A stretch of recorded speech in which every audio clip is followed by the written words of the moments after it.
welcome to the Diabetes Kitchen again, and today I have brought in a special guest who is from the Illinois House of Representatives 64th Legislative District, Mike Tryon.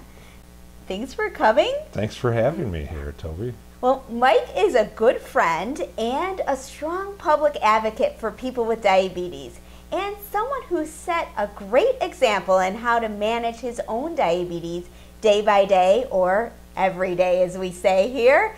And one way he stays engaged with diabetes self-management is by developing his own recipes and testing them out on his blood sugar.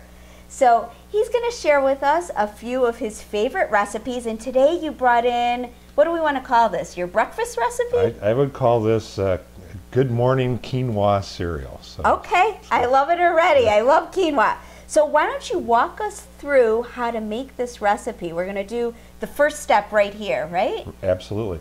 First of all, we would use a quarter cup of water and a quarter cup of skim milk, or you can use almond milk or soy milk if you'd like. And then you would put in a tablespoon of quinoa. And that's the first grain that we're going to use. And I try to find things that don't really affect my blood sugar, and I've done this by testing before I eat, and then eating, and then testing 2 hours, even an hour sometimes, to see what it does. And I get very good glucose response in my own blood sugar off this cereal, and I get a good amount of carbohydrate too, somewhere around 33 grams of carbohydrate here.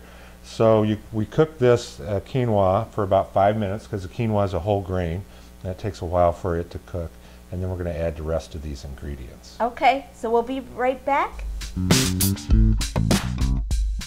All right, so now we've cooked this for about 5 minutes, right, and the quinoa is nice and cooked up.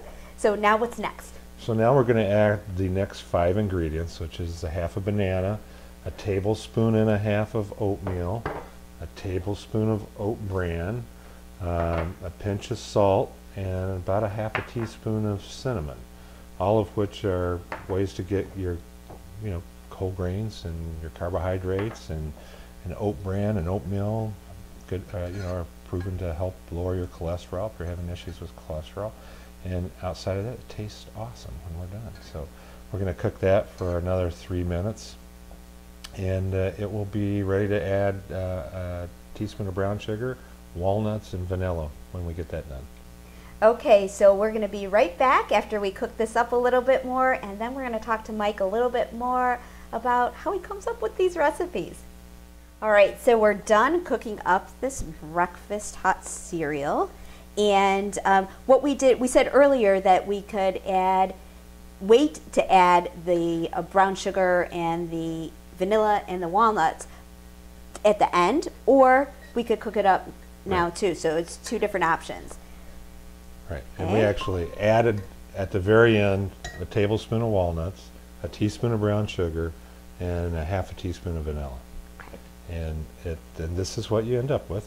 And I look for things that I can get a good amount of carbs in that don't affect my blood sugar, that are lower on the glycemic index. And we've talked earlier about when you first get diagnosed with diabetes, sometimes you tend to just go on a high protein, high fat type diet and think carbs are the enemy. And they're not. You have to have carbs, and you feel a lot better if you have the appropriate amount of carbohydrates. You just have to learn which carbohydrates you can have.